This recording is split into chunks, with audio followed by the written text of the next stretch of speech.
I'm here.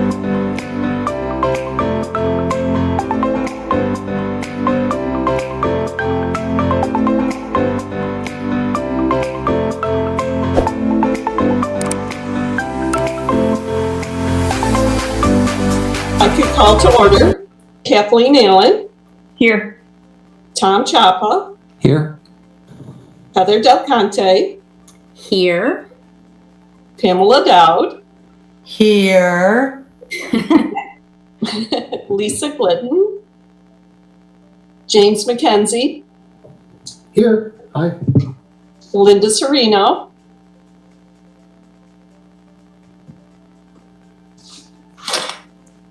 are you there, Linda? I read lips. I think she said here. Oh, okay. And Zeta Olson, please. Here. At this time, I'll turn it over to the superintendent for the superintendent's report. Nope, I think I have Linda also. Lisa, let's Or Lisa. count her. Thank you. Good. All right. Good afternoon, board. Great to see you all again this afternoon. I just wanted to provide some updates and some additional information and then some recommendations for tonight, or for this afternoon rather. So I think I'll start. Go ahead, Matt. You can turn to the next slide. I think I wanted to just start out by saying at our last meeting, we had some information that we provided to the community. And one of the things that I got some feedback about was during the presentation, I talked about possible musicals or productions. And just to clarify, my understanding is after the meeting, what I did know was that there were some things in the works to do some virtual kinds of musicals and things for kids. And so I don't want anybody to think of closing the door on anything. Certainly, we all options are still on the table for kids. I just didn't recognize at the time that was already occurring. So my apologies. I wanted to share that so that everybody would hear that today.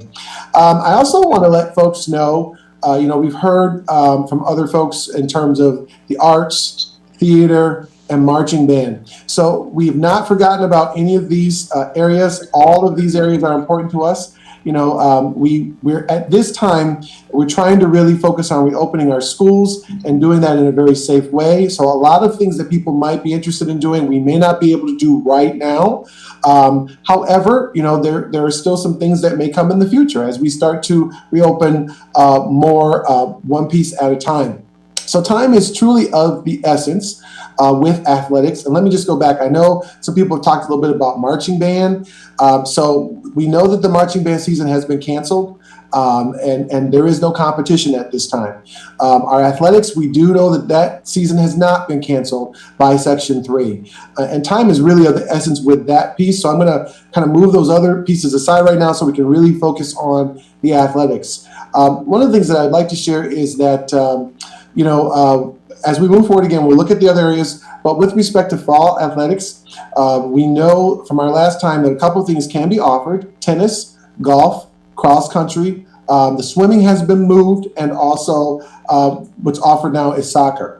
A series of health precautions were discussed at our last meeting. I talked a lot about the New York State Department of Health and also Section 3's regulations and guidance was presented. We talked about equity concerns, and then also cost approximations were also shared at the last board meeting. Go ahead, Matt. So since we last met, a transportation survey was launched. I got the results just late this afternoon. We had 143 respondents. We were looking for at least 180, if you remember, to possibly participate in athletics. So we got at least 143 people who did respond, about 40 or so who did not. The registration portal was also opened, and additional information from the state was reported in the media. And particularly what we heard from the state is that the last couple of months of aid that was withheld at 20%, that is done. But right now, for at least September and October, the state was going to release and not allow, or they weren't going to continue the 20%, at least for those 2 months. In November, they were going to revisit and come back to revisit that 20% withholding. My understanding is that possibly they're waiting on to see what happens with the election. But at least for districts, there's some reprieve, at least with respect to the 20%. Also, another piece that we've learned is that there was a pretty big lawsuit that was placed against the state by NYSET around funding for schools, particularly because many districts started to really lay off because of the 20%. In fact, in the Albany area, in Schenectady schools, and the Albany City schools, there are over 300 people. I know in the Rochester area, just a couple of days ago, there were 220 layoffs. So there's multiple layoffs that are occurring at this point in time across the state. So as a result, the governor said we're going to hold off right now for this month in October, but we're going to revisit this again in November. So we'll see where that goes. Okay, go ahead, Matt. We wanted you to also know that in terms of our survey, here's what we learned. We asked people if you needed transportation to let us know. And these are the results that we see as of now, right? So in girls modified soccer, we have 3 that wanted transportation or needed it. Boys modified soccer, 3. JV soccer for boys, 4. For girls, 2. Modified boys cross country, 1 child said I needed transportation. For girls, 2. For varsity boys cross country, 3, varsity girls cross country, 1, and varsity boys golf, none, as well as varsity girls tennis. So the total number of students right now, 19 students out of 143 said, hey, I would need transportation if we're doing this. So again, if you'll go back, we talked about 184 students who were projected to participate in our sports at this time. So we have about 40 or so, 41 that did not participate in the survey. One of the limits to the survey is that we launched it right after that board meeting, so we didn't have a lot of time, but we did get, I think, a good snapshot to see at least how many might be interested in transportation. Okay, go right ahead, Matt. All right, so I just want to go over again some of the cost information implications. Go ahead.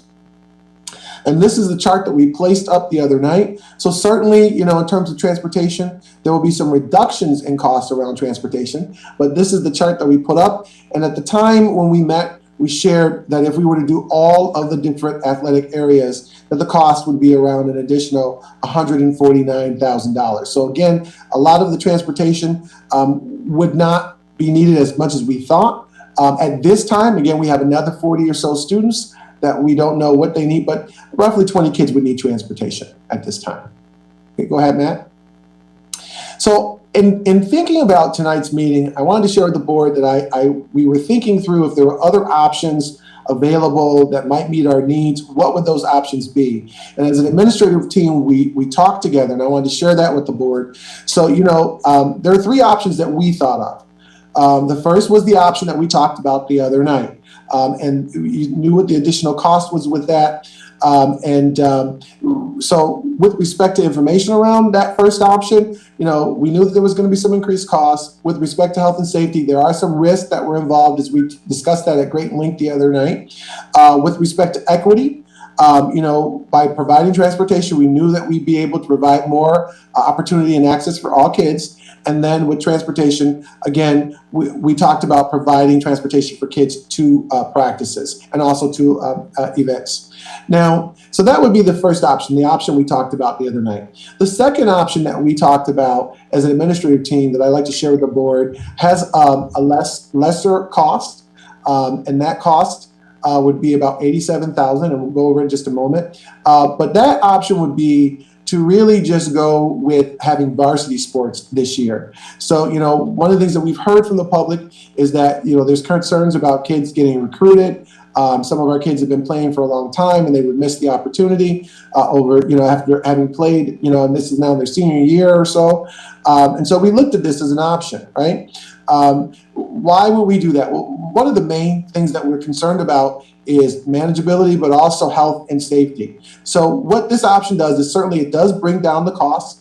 Second of all, it does reduce the amount of health concerns. You know, trying to take on all of these sports at one time as opposed to one area that we try to concentrate on might be, we feel it would be a little bit more manageable for the district in terms of staffing it, but also making sure that we can keep up with all of those numerous regulations that we talked about the other night. Also, it would allow at least students at the varsity level to have the opportunities to participate. And in terms of transportation, you know, we could still provide transportation, but the cost would be less. The overall piece with option 2 is that it's a lot more manageable for us as a district, and it still allows some opportunity for some of our kids to be able to participate in athletics. The third option is, in our minds, just to provide no athletics at all. So, that's where we were, option 1, option 2, option 3, as of really yesterday as we started to think about our last meeting. Go ahead, Matt. So in terms of cost considerations, if we were to do these, these options, so the first piece here, if we just went with varsity for girls and boys, so for soccer, you can see the cost, $24,000. Tennis, $24,000 as well, just over that amount. Boys golf will be $14,000. Cross country, $29,493. Now the transportation that we put there, because it was just for varsity boys and girls, was around $7,000. But given the numbers that we have, that's for 2 buses. We believe that we can actually reduce that down, split that cost in half to just give us 1 bus. So you can take that cost down by another $3,500. And so the additional cost with just varsity boys and girls sports would be $87,699. I'm sorry, the math is wrong. That amount is not 87699. It's 85899. 858. Nancy, do you want to? When you add the 4 and then subtract the 7,000, it's 85899. So Nancy's got a tabulation there. If we can just double check that, please, if we could. And I'm going to go on to the next part and come back to that. Would that be all right? All right, we want to make sure we're accurate with that. With the soccer piece, the girls, the junior varsity would be $21,383. Transportation to games included in terms of the games, what was included in our budget was about $5,200. And then the additional cost that we had was $16,183. With respect to modified boys and girls teams, for soccer, we had estimated $21,383. Cross country, $29,493. And then the transportation to the games included in the budget, we had $5,200.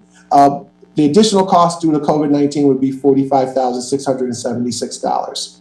So you can see when you go across, per sport, the different amounts, which was for soccer, $67,000, tennis, $24,000 plus, golf for boys, $14,000, cross country at $58,986, and then the transportation with all of those, $17,400, which again would be reduced given what we just learned today from our transportation today, which would bring us the cost of $149,000. Can we go back to that first one, please, with varsity, Nancy? Yes, unfortunately, the slide got, the wrong slide was entered. The tennis is actually $24,686, which would make the total correct, or $26,486 for tennis, which would make the total $87,699. Okay.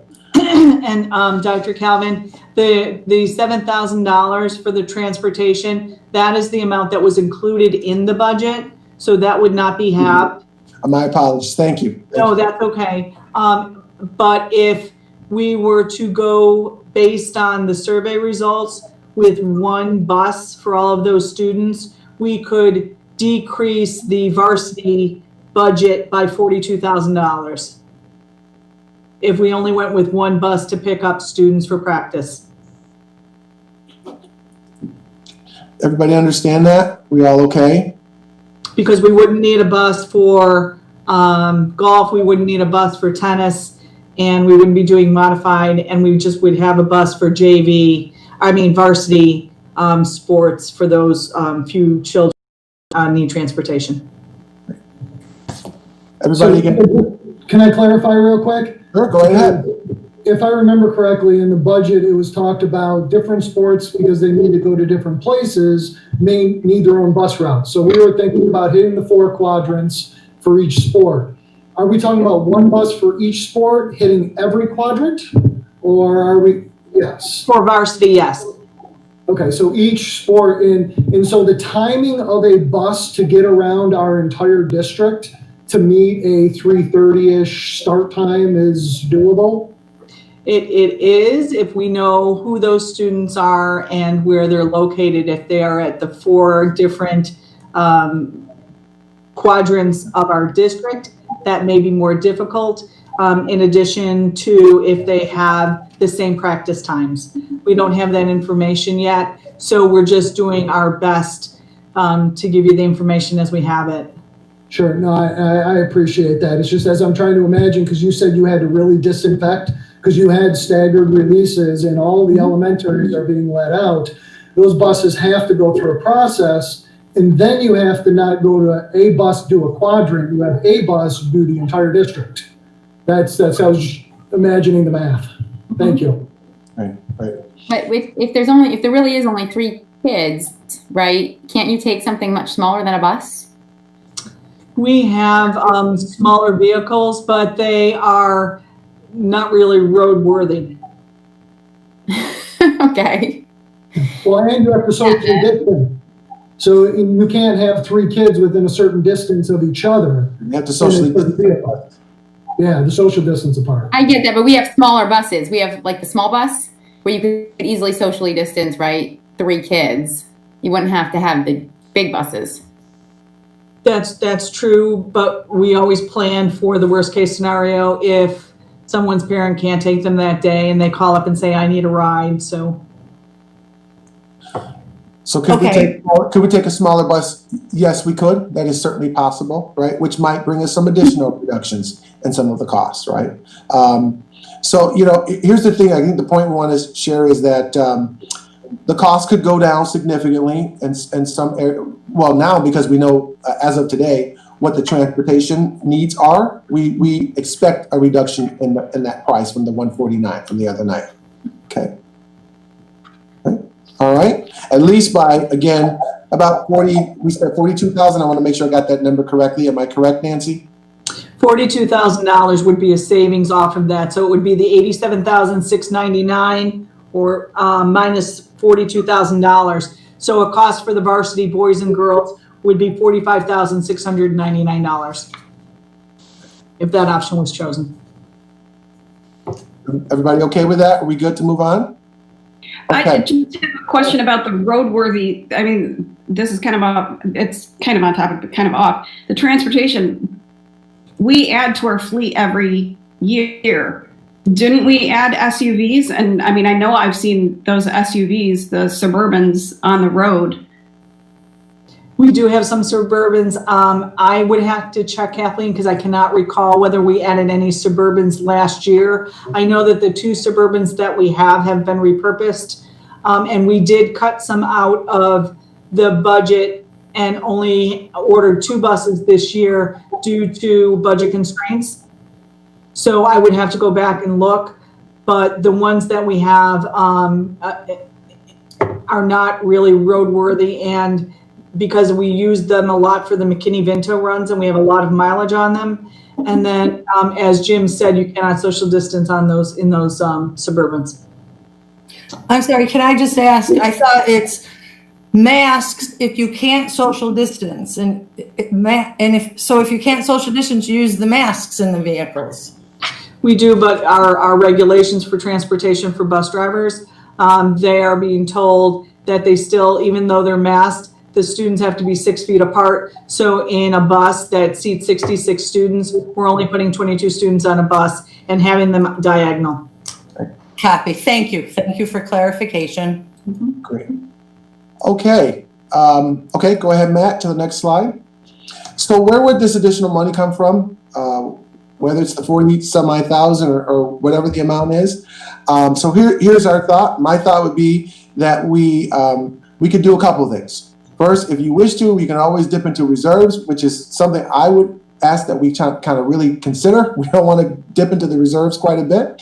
Or the second is we have a budget. We don't know yet what's going to happen in terms of the budgeted amount that we have for the year in terms of sports. We hope that the pandemic gets cleared up pretty quickly. We don't know how that's going to go. But what we could do is just start by spending from that amount that we already have, look to see, what's there, once we kind of move forward through the year, and then reduce, if we have to, come back to the table and think about, do we still want to offer everything in the next portion of the year, or do we want to kind of pull from some other area? We'll have a better chance to see how things have gone throughout the year if there's other areas to transfer from. But my thought is just take from the area that we originally budgeted for sports and see where that leads us, and come back around the January time where we're thinking about, more on the swimming and the other things that would be offered around March. That would be my recommendation to the board. So we can, again, take it from reserves, or kind of go from the current budget. We have over 700, we have quite a bit. The amount in the area for athletics, Nancy, I can't remember right now. I believe it was like almost 800,000, if I remember correctly, or more. Yes. Right. So we have money there set aside for athletics. My thought is just let's take it from that area from now, and if at all possible, and then see where things go with athletics. We don't know how things are going to develop as the year gets going. So that would be my thought, basically. Or the other option, if we don't do any sports, then it doesn't become an issue if we were to opt out of sports. Right? So certainly the board can think that through. Matt, the next slide. So, we have a couple options there. Do all of the sports, do varsity, or do no sports. And I'm certainly remain open to other options, but my recommendation, after having thought through all of this over the last couple of weeks, I'm recommending this evening to the board that we consider really just doing the varsity sports. I know that there's some of our older students who really want that last year of trying to participate in sports, and I agree. It's their last couple of years. If we could try to make it so that varsity sports could happen, I think that would be a good idea. The other thing for me, it certainly keeps the cost a little bit more manageable by just doing varsity, but also in terms of health and safety. So, you heard Dr. Morgan, we all know what's happening right now. This helps us by reducing some of the amount of safety concerns in terms of numbers of people that we try to manage. The district is just trying to open itself back up. And this would be a lot more manageable for us to handle and our staff to handle, with all of the requirements, with the temperature checks and, the surveys that need to be done and the isolation of kids who may have issues. It just makes it a lot more manageable right now for us. And as the year goes along, we can add other sports once things turn around in terms of the pandemic. There is still equity that would exist for those at the varsity level. In terms of transportation, the transportation cost would be much less. And I think it's a smaller group of students to manage and support during this pandemic, and the risks are less than trying to do all of it at the same time. So if I were to have my recommendation, my thought is I'm recommending to the board to please consider doing this option as opposed to trying to do it all. I just think it's too much for us to manage well. I feel very confident that at this area we can do a much better job at maintaining the health and safety. I remain open to the board, however, with discussion. Okay, go ahead, Matt. So we had some questions that came to me, and I wanted to make sure we answer those. Go ahead, Matt. First question was, how were each of the added expenses calculated? And Nancy, can you just kind of go down this list for me, if you would, please? The first one, it started out with transportation, and it talks about how transportation for away games was calculated using a senior driver rate multiplied by 3 hours. Want to just kind of go over each of those, please, for me? Sure. So the first one is in terms of calculating what a bus trip would be. It would be taking the senior driver rate for a total of 3 hours for that game. And then we calculated that doing the farthest game, which was Cortland, I believe, to the closest game, which was Fulton, and we just took an average of those two games. So that's how we calculated that. I worked that out with Tom Gunn, and we reviewed that with Rhonda as well. For pickup for practices, each driver would have a 2-hour minimum trip at $300 for each trip. At the time that this was calculated, we were saying that there would be 2 buses for varsity, soccer and cross country, times 5 days per week, times 7 weeks for that season. And then I had included tennis and golf, each had one bus. Those have now changed based on the information that we received from the survey. Security was calculated at the hourly rate for the most senior person at their overtime rate, because that's what it would be, times 3 hours for that game, which would include some before and after time. There's also money included in there for OPD, because we would also need them to help us monitor crowd size if it were to become over 50 in the crowd. Screeners, we have a rate of $20 an hour in there. This has not been officially determined by personnel yet, but that was the rate that we used for an hourly rate for screeners.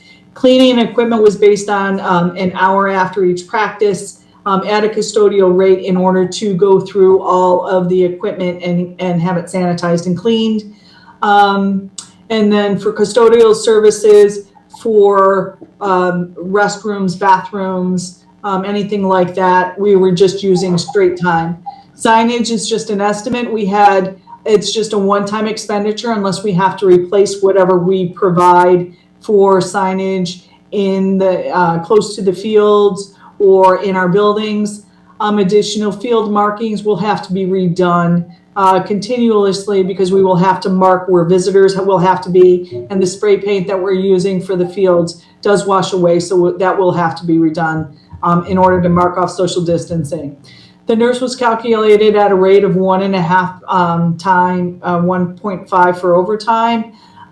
This would be for home games, and if we have nursing staff available.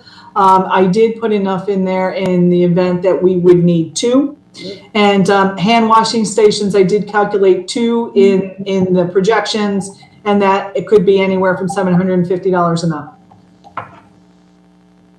Okay, go ahead, Matt. The second question that was asked was, are the restrooms at OMS track out of service, and why do we need hand washing stations for cross country? So we are a little bit uncertain at this point due to track construction at the middle school as to whether or not the bathrooms will be taken offline. With respect to hand washing stations, what we really had in mind was that those would be positions next to the porta johns for practices, and that one is needed for the cross country. Now, if you go through the regulations or the guide around hand washing, the protocols there, they do say that you do have to have a hand washing station in the area or around in that zone whenever you're doing athletics. Depending on, it doesn't matter which one it is, you have to have that running water around. So one of the things we're also trying to do is reduce the amount of times people will be going in and out of the buildings, because of all the touch points and all the folks touching and going in. We're concerned about the cost that would be incurred with more staffing having to go in and wipe down things back and forth. So we thought it'd be better to kind of put hand washing stations and porta potties kind of right out where the activities were, and then we could go in and do some sanitation a little bit quicker there, as opposed to having them go in and out of the buildings. On Fridays there's deep cleanings that are occurring in the buildings, and we're just trying to really limit that amount of access to the buildings. Okay. Then the next question, so do we still have the portable restrooms, and wouldn't that eliminate the need for one hand washing station? So we do have the portable restrooms, which will be used at Turrell Street if we have soccer games. Our restrooms are again under construction at Lighton, and then we would still need a hand washing station for practices at the high school and one at the middle school for the Benjamin Complex fields to be used for practice. We would need at least 2 hand washing stations as well, and then since they will be portable, they can be moved to wherever they are needed, by the way. Okay? Can we go back for a minute, Matt? All right, so I hope I answered those questions that were provided. All right, okay, Matt.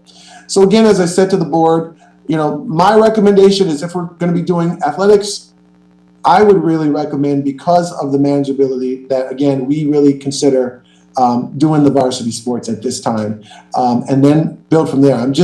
My concern is that this is a very busy year. We have a lot that we're trying to undertake, and what I don't want to do is overwhelm our staff, but also really put any of our students at risk. And I think it'd be easier and better for us more manageable for us. I don't know about easier. I should change that. More manageable for the district if we really considered the varsity sports. That's my recommendation. Okay, Matt. Other questions from the board? I have a quick question. Sure, I know that in previous years, there's been recommendations to move students up onto varsity if there's a need. Would that still be part of what we do within the district? Yes, I think you're talking about, is that called the Rhonda, I want to say it right? No, is that the AAP process? I want to make sure I got the right term for it. It's called APP, and that Thank is you. for an exceptional athlete. It's the use of it is not to fill rosters or just to move kids. So they Right. have to meet a criteria of exceptional. Right. So just for clarification on that. So would that opportunity still be available? Yes, Linda, right? If students met that criteria. You're welcome. Other questions from the board?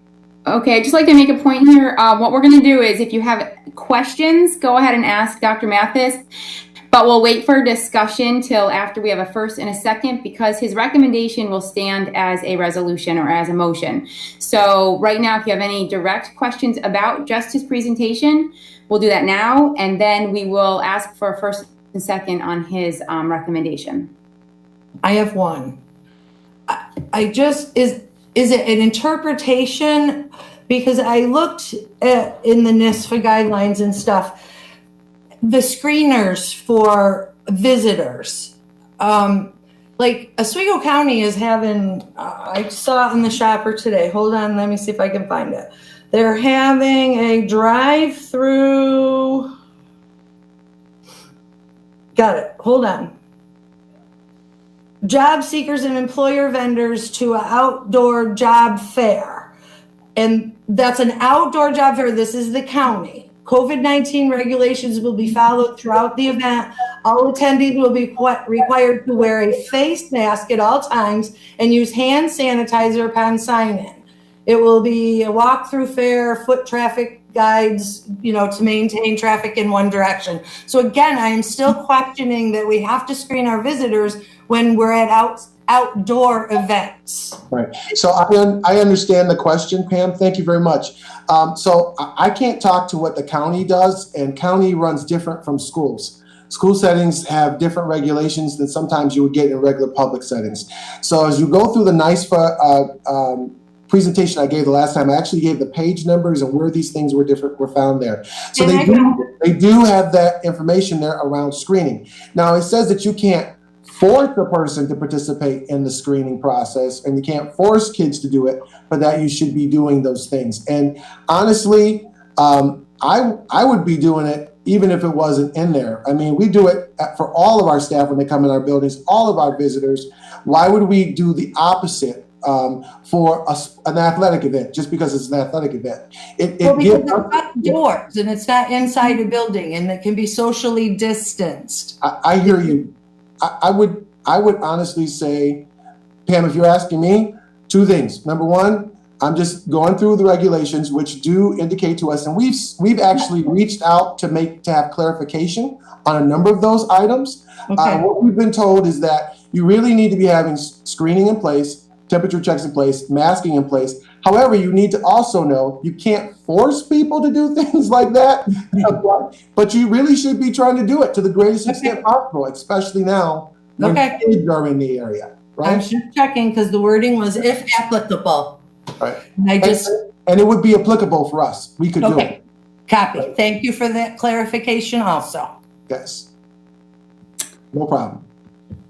Okay, so I just got a question asked to me via my phone, and it said that they would like Rhonda to speak to her feelings on the recommendation as is. So I think we'll do that under discussion as once we get into so we can all discuss it together, and we'll include Rhonda, if that's okay with you, Linda? Sure. Okay, so what we need now is a first and a second for this motion that's been brought to us by Dr. Calvin. And it doesn't mean you agree with it, it just means that we are opening it up for discussion. I will make a motion to for Dr. Kelvin's recommendation for varsity sports only. Okay. Right? Thank you, Pam. Do I have a second? I'll second it. Okay, now we can open up for discussion, and I believe the first thing on the discussion list is to have Rhonda weigh in on what she thinks about this recommendation.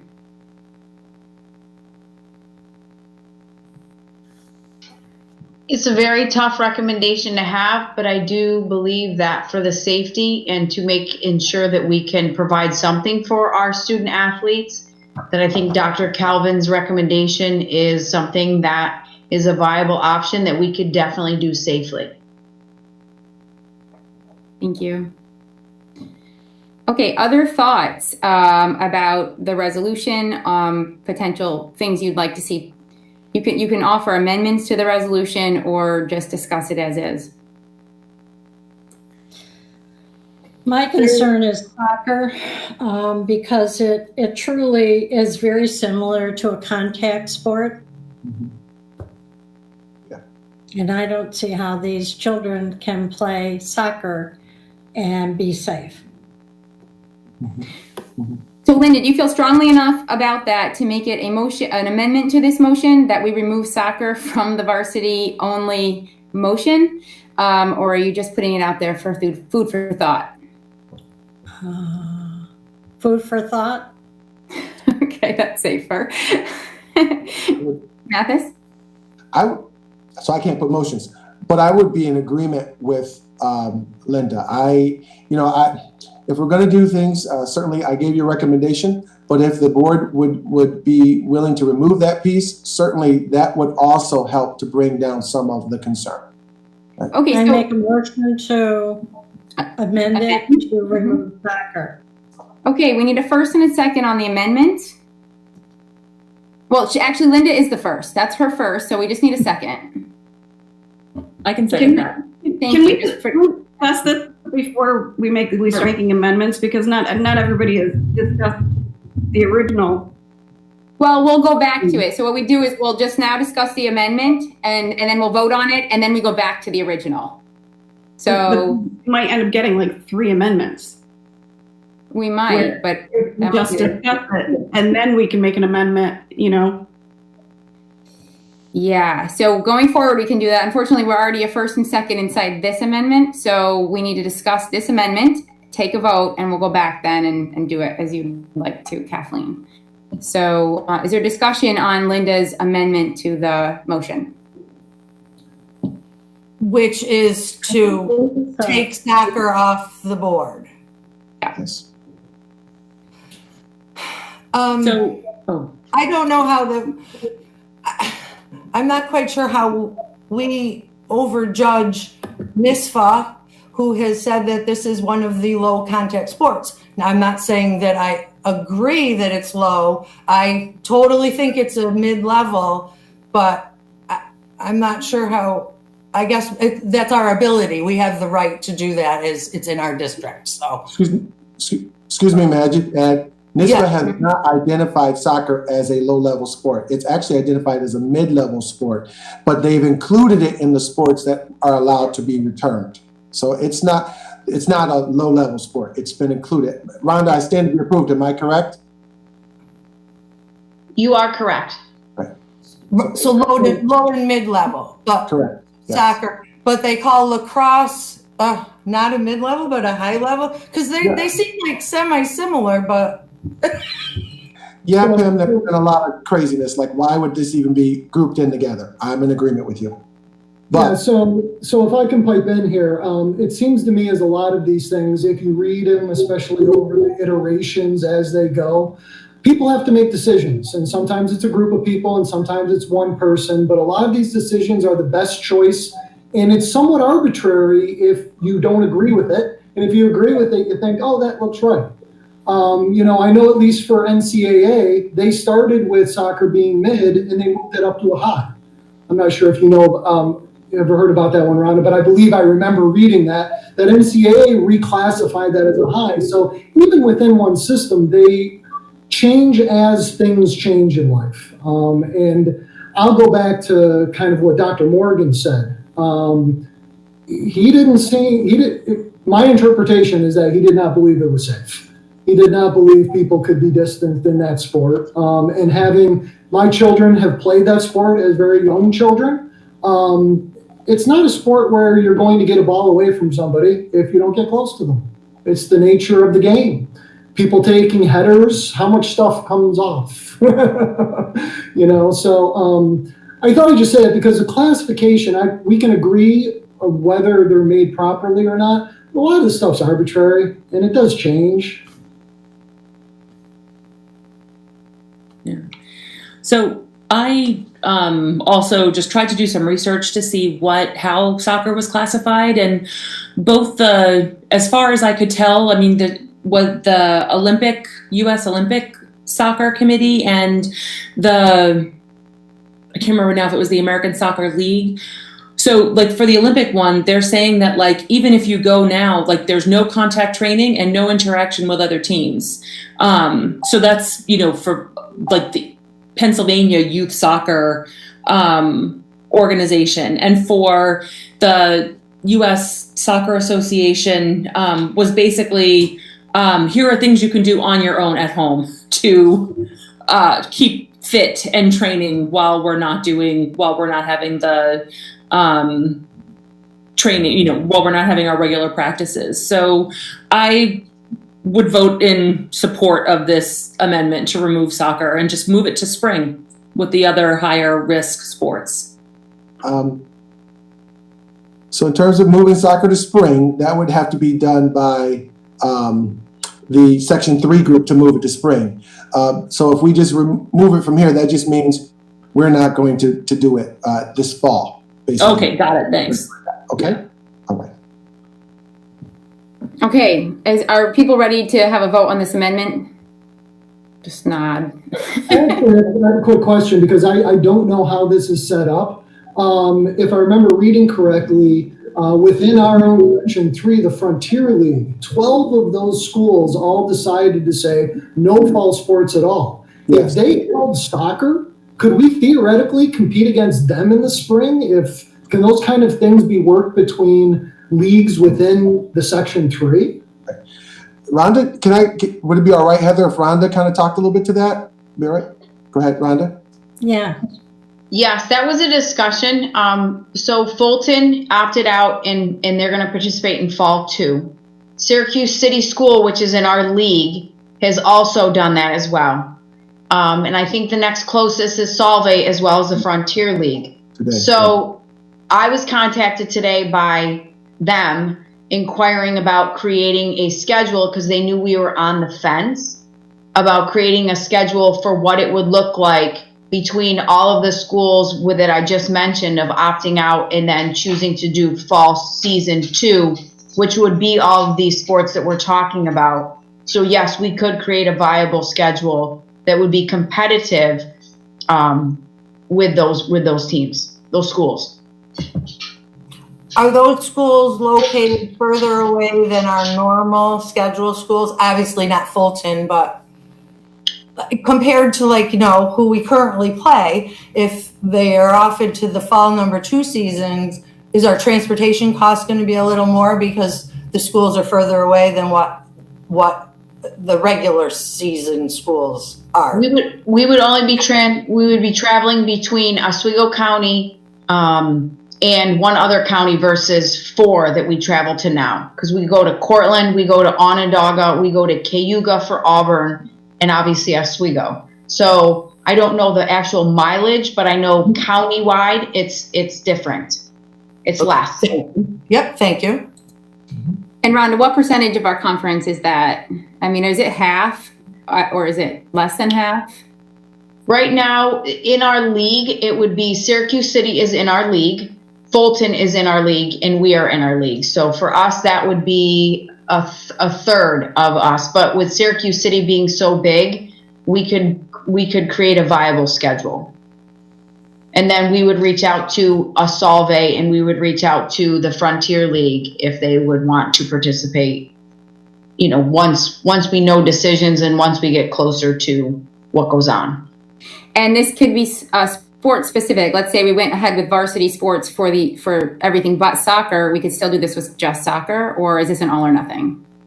I believe it's an all or nothing from when I asked. Okay, so as we're voting on soccer, recognize that we are voting in this case, in this motion, to eliminate just soccer. And there may or may not be a chance to rectify that sport this year. So that's the risk of this. Yep. Can I ask a clarifying question? Is fall 2 the spring? Is that what we're talking about now? When is fall 2? Good question. Rhonda?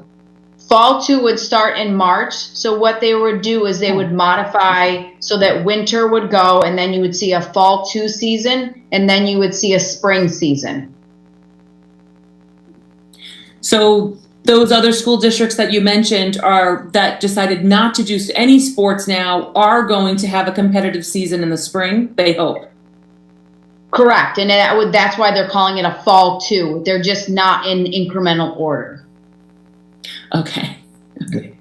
And they're going to be playing in the snow, just for the record. Okay, so are we ready to take a vote? Because I'm sure we have a lot more to get to tonight, and we have not a lot of time. So, Karen, can you please call roll call vote? This is just for the amendment to remove varsity soccer from the varsity recommendation. You're on mute, Karen.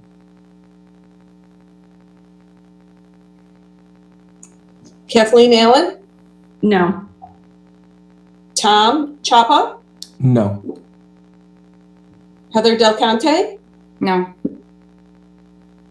Pamela Dowd, No. Lisa Glidden, Yes.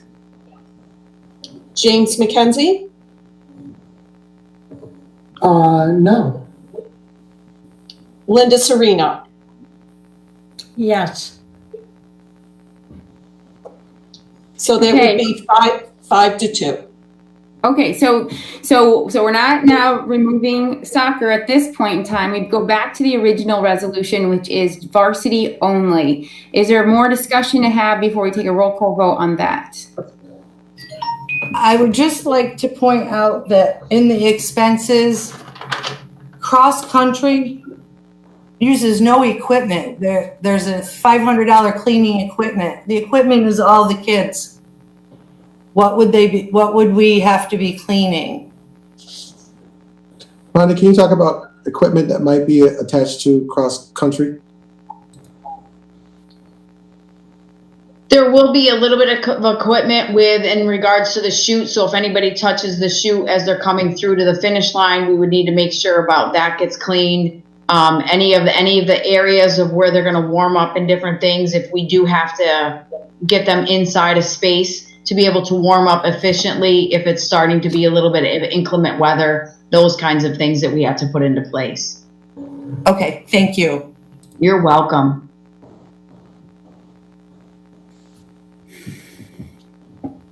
Any other So questions? I do have a couple comments.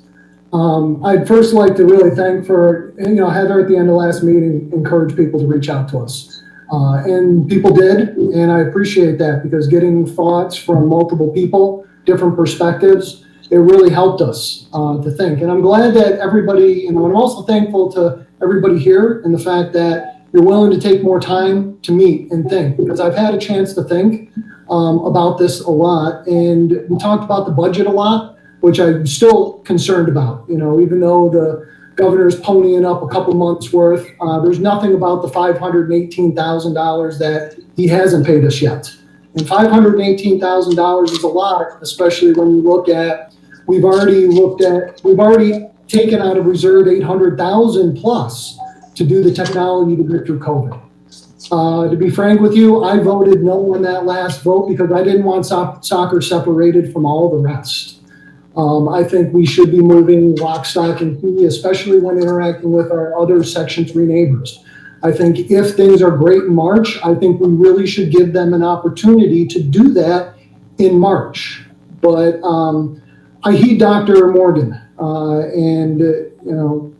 I do believe that this is not a time that we should be forcing things through. And it does feel to me like we're really forcing an issue in a difficult time for many, many reasons. I really took kind of what Zeta had said and other emails I heard with, people are resilient. People will adapt. Hey, they may surprise you because they'll do something else later. I'm glad we moved on from the meeting because it gave me a chance to think about those things. So I don't know how other people fail, and this may fail miserably, but I'd like to make a motion that we don't do any sports for this fall. Okay, so to be clear, Jim is amending the varsity only to remove all of the sports. So I'm wondering if a cleaner way to do that is to vote on this one and then make your motion to, instead of going back to as it was described yesterday or Tuesday, we make that motion after the vote. Is that, or should we do that? And that's where Kathleen was going to ask about process, and I think that I agree, having an idea about exactly the formality of when to make amendments or not, because if this voted, then theoretically we have no sports, maybe, or do we actually have to vote to do nothing? That kind of, it's weird to me that we would vote to do nothing. So a lot of times when you do nothing, just nothing happens. Right. This is a weird situation. I'm just telling you my opinion, and I don't want to misconstrue that. It's not that I supported soccer necessarily. I think it's the most dangerous of all the sports. In fact, I'm not sure for cross country how they control their courses. So we might be able to widen our cross country courses a bit, but we're not guaranteeing that everybody else is going to be doing the same thing. And I have concerns about cross country. If there was an amendment about cross country, I would have brought that up. But I only voted no because I didn't think soccer should be parsed out, because I really think all of them should try to do their best in March. So my 2 cents. Yeah, thank you, Jim. And honestly, I think a motion to amend would have made more sense if we were talking about all of the sports. So I think that's where I was getting confused. So why don't we, 3 options were given to us and they recommended this one. We'll fully discuss and vote on this one, and then we can go back to you making the motion to suggest that other option. Would that work for you? Sure. And even if somebody else wants to make the motion, I'd be good with that too. Okay. I'm so sorry I'm confusing everyone, but yeah, this is a very strange situation. Just being new, I wanted to make sure that procedurally we didn't get ahead of ourselves in case people, had votes and how they wanted to do it. Like you said, it's a complicated thing. Yeah, and I'm glad you brought up that there are those other options still on the table should this vote not pass. So I appreciate that. Any other discussion on this particular recommendation that was given to us by Dr. Calvin? Yeah, I'm going to speak to that, and then we can speak to the whole thing later. But my concern is with this whole process, we're trying to solve this, and we keep cutting it down to make it palatable for everyone. And in doing that, we talked about equity, and we were talking about equity within the athletic system, right? So having equity so everybody can participate, and we try to solve that. But then we might remove another sport, or we might do this. But what about the equity across everything, and for every other part of it? And I know Dr. Calvin referred to it earlier today, talking about the arts and talking about different areas.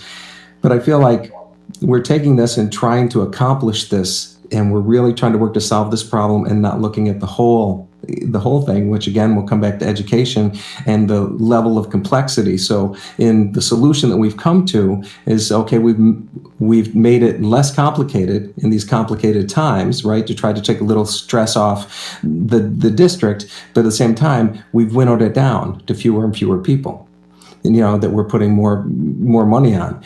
And I'm not talking about that, but I want to go to safety first.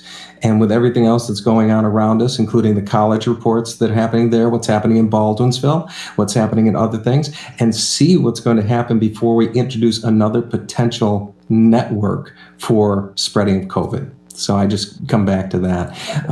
So that's why I think I would vote against this, because I think for 2 reasons. One, because we're still perpetuating the potential transmission, but also we're winnowing it down and becoming more exclusive in terms of who we're helping. So I'd like to make a statement too, before we get to any votes, and that is that, throughout this whole process, the Board of Education, we've all had the privilege of hearing from a number of our community members, our district employees, students have called me. And boy, is there a variety of opinions on whether we should go forth with fall sports. I'd like to remind everybody that, the board in and of itself has listened to everybody. But we are representatives of the community, and our charge is to think about the health and well-being of our children, and also overseeing the financial security of the district always, but more so through this time in history. As I indicated during the last Board of Education meeting, it's not only sports, but it's all the extracurricular activities that our children have been affected by through this pandemic. And I think we should just put the brakes on, and we should take our time, and my votes will be a no for sports for now, making sure that we're going cautiously, looking at March, and so that we're looking at all of the arts programs, the sports programs, and as you said, Tom, equity for all of our children. And can I say one more thing? There's also we're looking this through the paradigm of the traditional, which is these teams did these. If we can engage, like right now, you're talking about a virtual musical potentially. During COVID, a lot of competitions and races have been turned into virtual races. So people have gone out, and as far as cross country, they've been running, they've been accumulating miles. The billy goat, they turned virtual. So it's our charge, I think, get the school open safely, and then think outside the box and how to engage these students using technology, using virtual and different approaches potentially that may not put the burden on us financially, but may put the burden on us creatively to try to figure different ways to engage. We've got the new field, and you can't put competition on it, but could we put, and I've talked to Jim earlier about this, could we put strength training and conditioning at socially distanced areas? Could we engage to use that as something to encourage and develop our athletes during this time, as opposed to saying, oh, we're not doing anything? But I mean, those are just thoughts I had relative to it.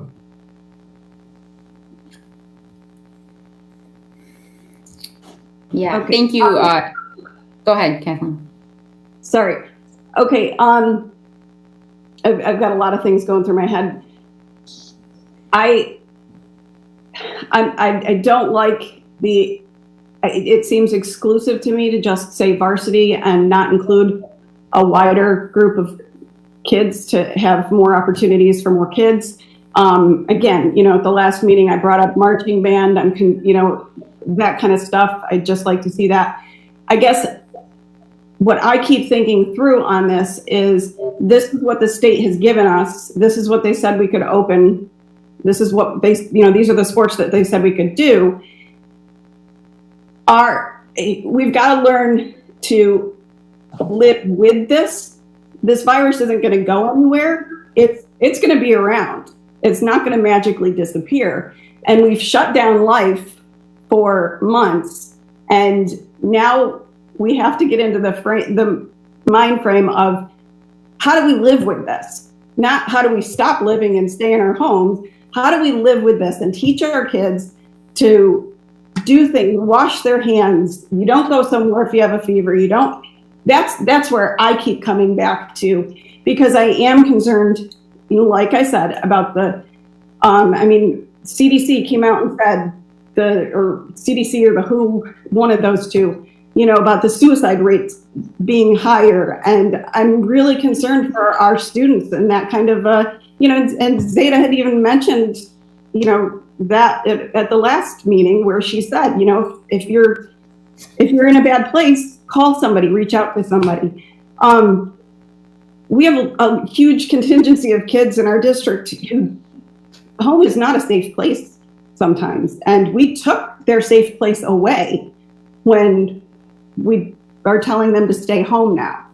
And I'm really concerned about that. And I'd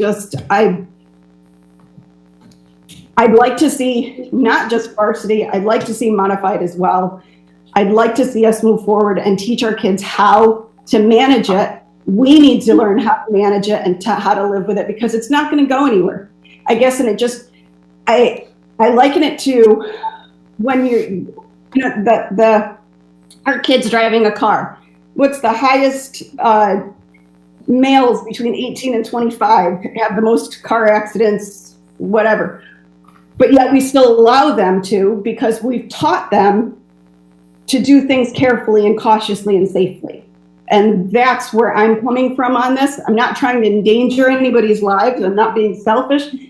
I'm saying, let's manage this the right way, move forward, and start living our lives again in the correct manner. So a lot of what everybody has said really resonates with me on both sides.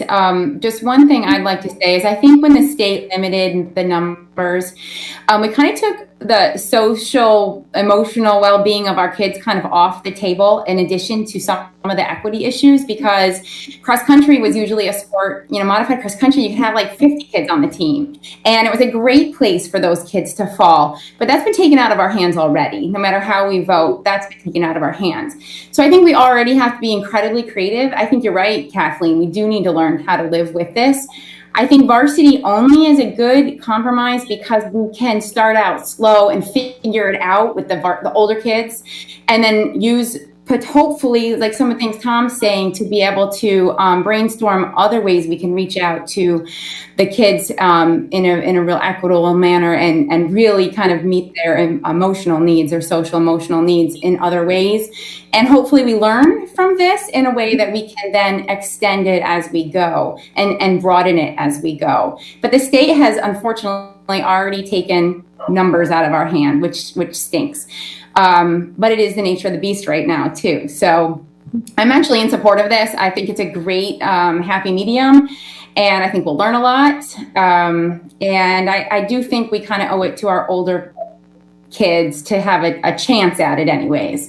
And I don't think transportation costs are going to be anywhere near what we've budgeted, because older kids drive themselves typically. Older kids can walk. Older kids can do a lot of things that the younger component cannot do. So I will actually be voting in favor of this. I loved at the end of the last board meeting, our student representative made a statement that resonated with me over the past few days thinking about all this.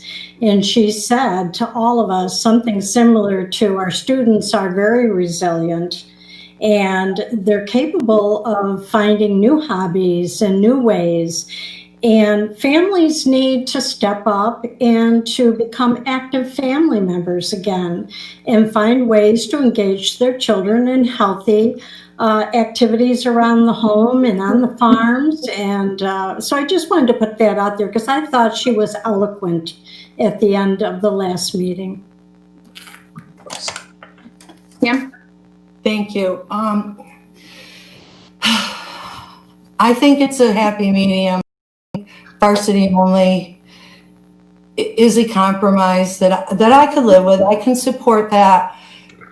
I'm with Kathleen. We have to live with this. We have protocols in place. Hand washing, masks, social distancing. We've all heard it for months now. Mathis has said we're building the plane as we're flying the plane. We don't know what March is going to bring. We don't know what next week is going to bring. One foot in front of the other. We have the protocols. We have the abilities. I think we need to try. We need to let these kids have personal contact. Linda, I hear you. Families do need to get out together. But these kids, these student athletes, they need to be with their cohorts. I love my daughter. She loves me. She doesn't want to be with me all the time. That's the nature of teenagers. I think that for all of their social, emotional well-being, we're watching their health and safety. We're teaching them masks, social distancing, wash your hands. We're bringing in what we need to keep them safe. If we don't start going forward, we're just stagnant. We're staying here. We're standing still. I can't support standing still. We have to take steps to move forward. I totally will be pushing for the arts to find ways. We have creative minds in this district. I'm an out of the box girl. I love out of the box. I don't like to do things the way it's always been done. Anybody that knows me knows that. I want to find a new way. Use our creative minds in the district for all the arts, for all the other things. But I think this is our opportunity to at least let this select group, yes, is it equitable to every student in the district? No, but every student in the district isn't stepping foot into school buildings either. So that's not equitable either. Sports equity, it's never there. If families can't pay for their kids to play youth sports, they haven't played right along. When they get into middle school, high school, if they haven't played soccer, lacrosse, basketball, volleyball, they generally come to running because that's not something that you have to have a lot of background on. Do they come to cross country? Probably not, because they don't like to run the distance. But the indoor track, the outdoor track, you'll see those numbers pick up. And those are kids that you get from, they weren't in the youth programs. So the inequity exists before they even come to us. But again, I think we have to move forward. We can't just stay in our homes. I'm with Kathleen. I'm with Heather. I will vote. So if I can just say something. Actually, I have a question in here somewhere. Just going to work on how to get there. I don't believe our planet will be rid of this particular virus anywhere in the near future, if ever. It's set up in the human population. I agree with that. But I also do know that our ability to medically deal with this novel disease is not where it needs to be. And they're working hard. The problem is it's not a quick process. And honestly, my background is medical research. I went to a medical school for my degree. This has been something I have looked at for a very long time. And I am not pessimistic. I am optimistic that this will, at some point, with the proper treatments and vaccine, it'll go away. We're not going to have to set up to live like this. To say we need to move on, I agree at some point, but I'm not sure that the moment is now. So as I think about this, and think about the resiliency, I guess I mentioned earlier what Zeta had said, I do believe our students are resilient. I do believe they will figure out other things to do. And health and safety is something. From the first presentation that we had, and this is where I got to my question, Dr. Calvin and Rhonda, you had in the slide that cross country and soccer health was a concern. Dr. Morgan said everything, in his opinion, was a concern. So again, I go back to why I didn't just lop soccer out, because if there are multiple concerns, it's soccer and cross country, because we can't control other people's courses. And now you're left with tennis and golf, and I feel really bad about tennis and golf, but the idea where Section 3 might be able to do something together en masse, that's appealing to me. That aspect of moving on and looking at how when vaccines may come out, and even if you need 2 doses a month apart, I'm going to go back.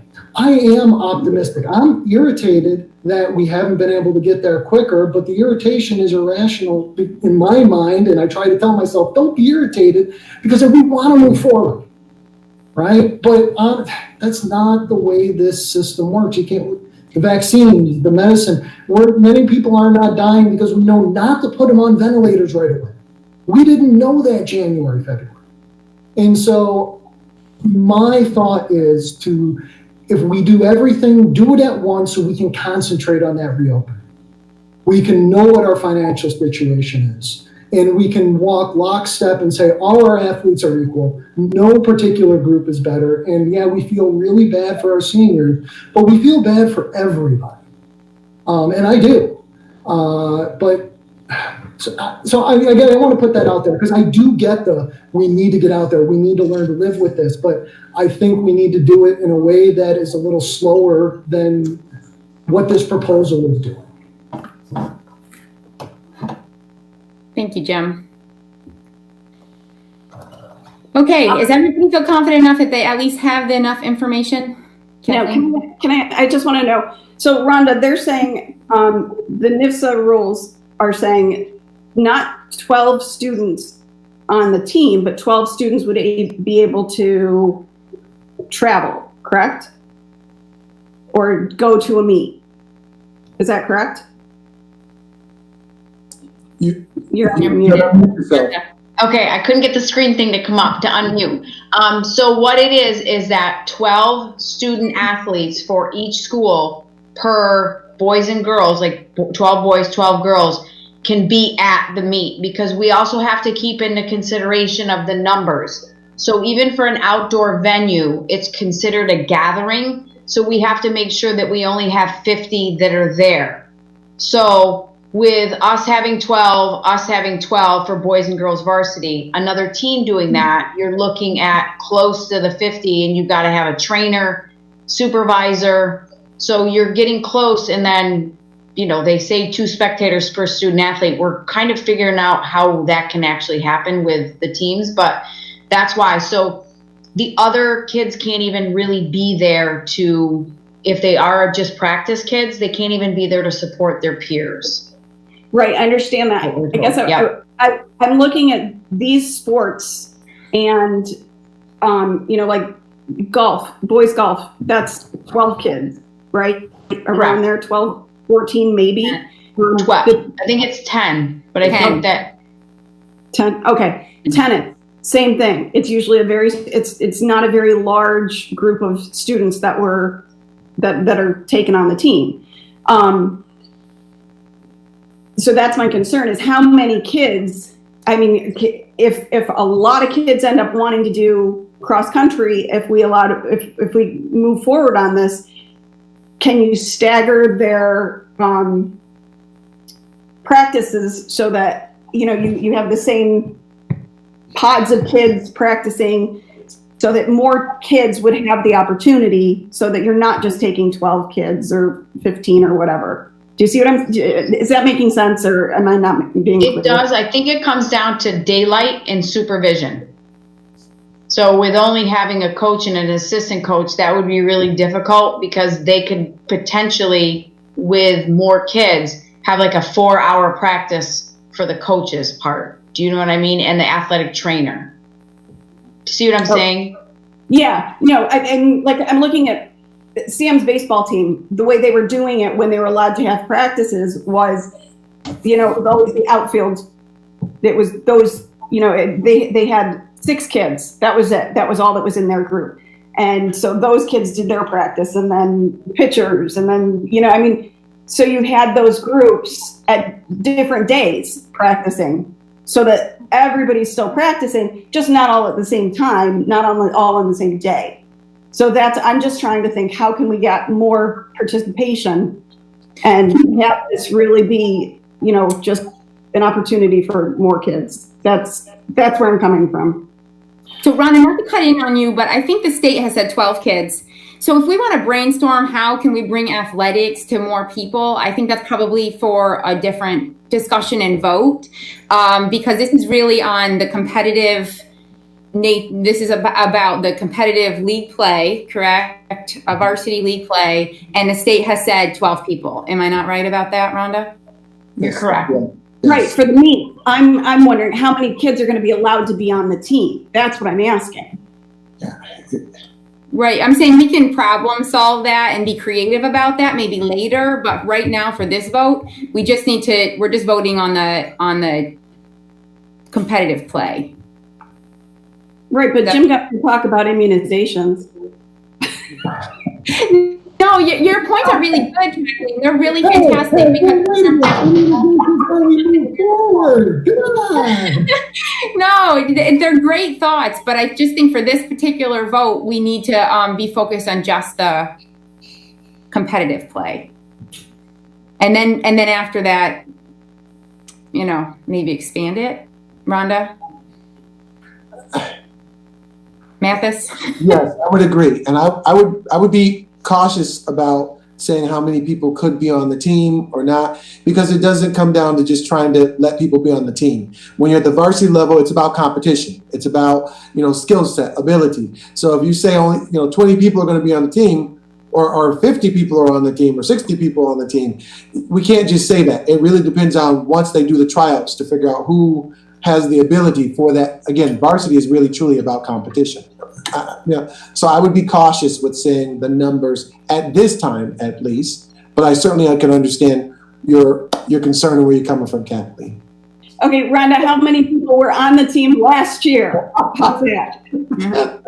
Really? It's a valid question. I'm asking. Cross Yeah, country. because it goes to equity. I agree. It goes to equity. 21 cross about country the runners last year. Rhonda, how many were on last year? I'm sorry. There was 21 in total between the two teams, boys and girls, varsity. Okay, More than that, right? We can have 24. Or no, is it 12 boys and girls? No, it's 12 boys and 12 girls, so you could have 24. If they come out, we can take more. That's great. Yeah. I think it's the modified that have so many more, to be honest Yeah. with you. I think it's the middle school modified sports that lock a lot of kids out. They go to cross country. When you go to those, yeah, there's 50 kids. Yeah, and it's a great sport for that, but I definitely support that we aren't there yet in terms of being able to manage those numbers under these circumstances. No. We can anyways. Okay, are people ready to take this vote? Make this vote? Okay, Karen, can you please do a roll call vote? This is for Dr. Calvin's recommendation, varsity only. Kathleen Allen, I will say yes, even though I was supporting modified, but I know that at least this is something because it doesn't look like there's numbers to go there. So I'm saying yes because of that. Tom Chapa, No. Heather Del Conte, Yes. Pamela Dowd, Yes.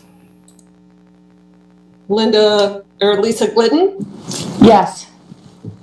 James McKenzie, No.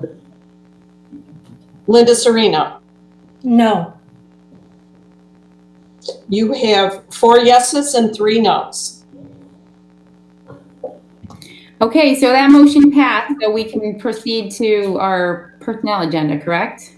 So are we allowed to make any other motions regarding this?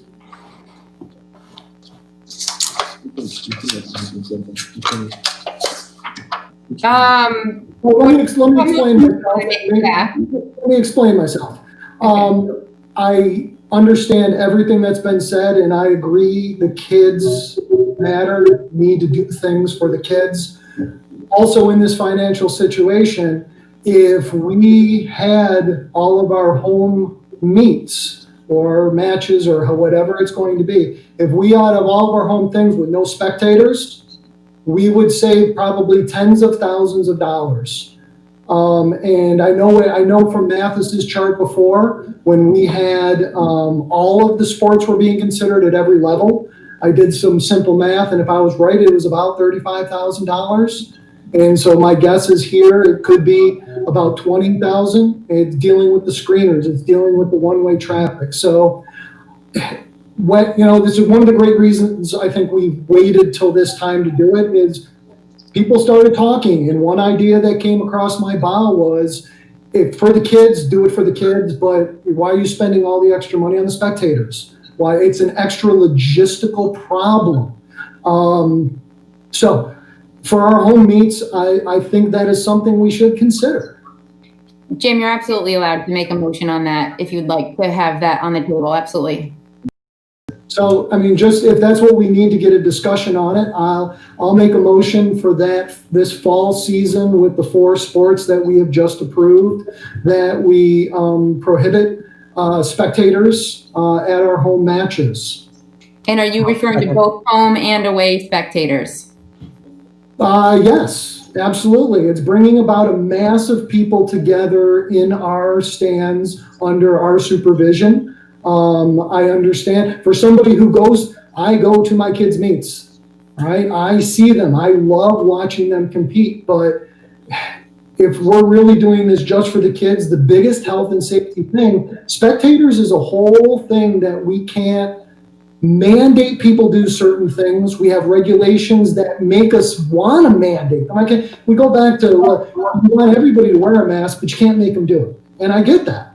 But at the same time, it sets up our extra screeners and security people and custodians to clean and all of these things that aren't about the kids competing in and of itself. It's about us enjoying them, watching them compete. And I really think the focus needs to be wholly just on the kids. Okay, Jim. Yes, thank you, Linda. We have a second. Is there any other discussion on this? Tom, did you want to say something? No, I was just actually seconding it, but I agree with Jim. I just agree with Jim completely. It's like, if we're going to, let's reduce the risk even more. If we're going to move ahead with it, let's try to do the best we can. Because I also go back to one more statement, or one more thing, is we're responsible not only for the finances and the education, but to the safety of the community as well. So the kids that come in here and compete with people from other areas and then go home to their, to their families and stuff, those are things that I just like to consider. If we can mitigate that, and with this kind of move, I support that greatly. So that's all. Can I hear you loud and clear. I totally do. But I do believe one of the very beginning statements in the NISFA guidelines was that spectators are very important to the student athletes. And again, I go back to the viruses in the other communities also. They don't want to bring it here. They don't want to go home with it. So you got to expect that they're going to follow the protocols and expect us to follow them if we were visiting their outdoor stadiums. So I actually did ask that question earlier, but I'm not sure if maybe I didn't phrase it exactly in the question. So maybe I'll do it now. Rhonda, can we control how other teams set up the cross-country course?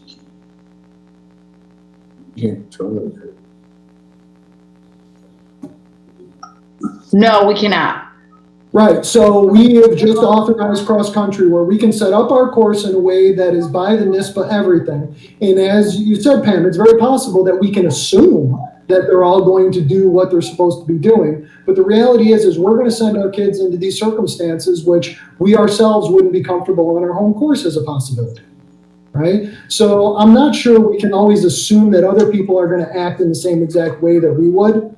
With Baldwin Middle School going out remote now with more than 70 people in quarantine, it's not just about our kids, it's about who our kids have elementary siblings who are actually hybrid in our schools right now. And that maybe should have been something I said in the previous vote. I kind of regret that I didn't say it before. But, well, it's true, because I look at a varsity player with a second grade sibling at one of our schools, and if the worst case scenario happens, that's your connection. And the cruddy thing about communicable diseases is that's the way it happens. So I'm just thinking, too many people, less people better. It's about the kids. I agree. The Buffalo Bills can't have anybody. I'm one of the only Bills fans around in some areas. They can't have people. They also serve alcohol there. That has a huge factor on it. Can I, Rhonda, can we find out, can we table that part of this? I mean, because right now we're just moving ahead. If we table the spectator part of it, because competitions are going to happen right away, and then revisit that, see how other districts are handling that too. Maybe we say, maybe one spectator per student. Stay in your cars. Like on Charles Street, if they're playing soccer, they can stay in their car. My son had a baseball tournament. We were told you had to stay in your car. You could park around the field, and you had to stay in your car. So, there's ways around it of controlling it. I do understand what Jim's saying. So there's my. Okay, so Kathleen has a motion to table it.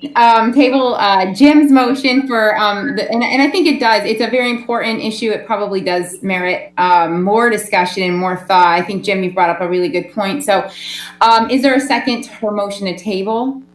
I'll second the motion to table. Okay. Later.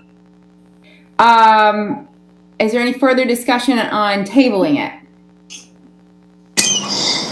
Okay, then all those in favor, raise your hand. Okay, I think that's unanimous, Karen. Okay, got it. Thank you so much. Is Mathis trying to speak or what? He's. You show how to interrupt. Mathis, can you speak? I can speak. Okay, we're fine. We'll talk logistics later. We're good. Go ahead. We're good. May I add one thing when you're done with this vote before we move on to the rest of the agenda, if that's okay though? Yeah, so this Jim's motion is going to be tabled for our next meeting, and we will vote on it then. So everyone think about it, get your information, ask your questions, so that we can come and have a meaningful discussion on that piece, and we'll vote on it at the next meeting. So that's it. And I just before I pass it over to you, Dr. Calvin, I unfortunately am running out of time, so I may have to step out at this point, but I'm going to pass it to you. Okay. So, board, I just want to also, I'd like to make one more recommendation. So we are going to start with all of the practices on the 21st. I think it would be better for us to just get ourselves a couple days in. We'd like to start on the 23rd instead of the 21st. You know, today's Friday, so we still have people registering. Monday's pretty quick. Trying to get all that turned around with the coaches and everything is just going to be too fast. But if we can start the 23rd, that would be better. By the way, you know, that we wouldn't be disqualified from anything. There's already snow days and things built into those kinds of schedules for practices. So just we need to take a couple more days. So I'd like to start on the 23rd if you're all okay. That's what I'd like for us to do. Any objection? Everybody okay? All right. Thank you. Okay, next, if we can, with the decision of the board to move to Dr. Calvin's recommendation for option 2, I'm asking that the board to amend the agenda to remove item A, extra comp recommendations for high school, Oswego Middle School JV, varsity, and modified. Could I get a motion? Move it. I'll second it. Second. Any discussion? All in favor? Aye. Aye. Opposed? Dr. Sweeney? Okay, so we have one extra compensatory recommendation for varsity coaches. As presented, we do not have a recommendation yet for the varsity boys soccer head coach. That post went out shortly after our last decision about sports moving forward in some way as anticipated, so we don't have a recommendation for that. And then we have a second personnel item. It's a batch of our substitute and temporary employees. Could I have a motion, please? Move it. Second. Any discussion? All in favor? Aye. Aye. Opposed? Then we'll move to finance with Nancy Squires.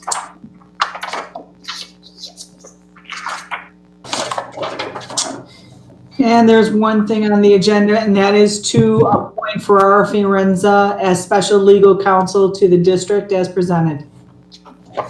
Motion? Move it. Second?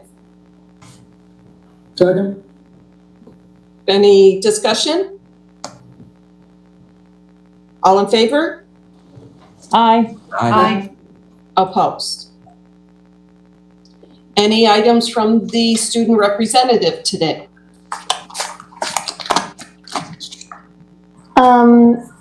No. Items from the board? I do. Mathis, in your presentation, you said, that we would talk about the other activities other than sports, like marching band and that kind of thing. When will we have the opportunity to do that? Because I was looking at like marching band, and there are districts that are doing it, non-competitive, of course, but they are, Baldwinsville practicing, our local county schools too. So I'm just wondering when we're going to have that conversation, and is there an interest from those folks to do that? I mean, I would think that there would be. I've heard from a couple parents about it, but yeah. Right. So I remain open to any conversation, any discussion. I would say, if we can discuss it, we can certainly do that at the next board meeting if that's what the board wishes to do. I will be honest with you up front that, we're trying to reopen the schools, and I'm concerned that we may take on too much. That may be a little bit difficult for us to be able to manage. I am aware that there are a couple schools, you're correct, Kathleen, who are doing the marching band piece. I've heard about that. There are many who are not. There are some concerns about the spacing, 12 feet apart, and just, it's an instrument, right? So I'm not going to say that we would take it off the table. I would certainly be more than willing to have a conversation. If you wish to do that at the next meeting, we could do that, or the meeting thereafter, whichever the board wishes to do, we can talk that through. But again, my concern is that, just up front, being honest, there's only so many things that we can do and do very well, and I'm just worried that we may take on way too much for ourselves. I just want to share that. I know that there's a lot of groups that want a lot of things. When the sports came up, a lot of people have shared with me, I want this, I want that, and I understand. But we want to be careful, and we want to be safe, and right now the priority is to get the buildings open. So I remain very open to having the conversation. I hope that answered your question, Kathleen. I hope I did. It did. I just, that's a different group of kids. It's a different cohort of kids with different interests. And that's my concern, that we're talking about equity, and, those kids that are doing that are not the kids that we're going to reach through cross country or soccer. So I just want to make sure that we're allowing opportunity for all. So I have a question, also, Mathis, actually on academic equity. We got a robocall from the principal of our school about handing out materials the other day, and she mentioned in it that there's a wait list for the Chromebooks. Sure. And I'm sorry for springing this on you without giving you time to look this up, but is it a long wait list, or do we have an idea of when when those are coming in? Absolutely. So what we have learned over the last week, and board, I believe it's in your Friday message for the week, what we have learned is that we had a high number of students who have registered, who came to us not knowing what the expectation was for the year, or we have folks who did not sign up for materials, basically. And so we have around 200 kids that we found out did not have a Chromebook this week. So what I did was I figured, hey, we got to figure out a way to reduce this or get this barrier overcome. And so what I did was I began to reach out to my colleagues, right? Because there's a holdup waiting to get some of these Chromebooks in. So I began to reach out to my colleagues at BOCES and also at other districts. And I'm very glad to report that a number of them have reached back out to us and said, hey, listen, we've got some materials that we'll loan you. So we've got several neighboring districts, Hannibal, our BOCES, Phoenix, who reached out to us. And we have several other calls that have been out, and folks have said, I'd like to talk to you after your board meeting is done today. So we were able to overcome the barrier by being able to reach out and grab some that way. We've also learned, by the way, today that we may be able to get a couple of Chromebooks faster. There are some refurbished things that we may be able to get that's out there. So we're working on securing those as well from out in the field, basically. But so yes, I was made aware of the issue. We already started to work on the issue, and we had some that were picked up already from BOCES, some that were picked up from Hannibal, if I remember correctly today, and we have more that we're in the process of picking up right now. So by next week, our goal is to make sure we get those out to families as quick as we can, basically. I hope that answers your question. That does. Thank you so much. That's really great to hear. Yes. At this time, could I have a motion for adjournment? No one wants to leave. I'll make the motion. Second, guys. And Kathleen, were you second? Yep. All in favor? Aye. Opposed? You may adjourn. Thank you, everyone. Thank you, everyone. Have a great weekend. Good night, everybody.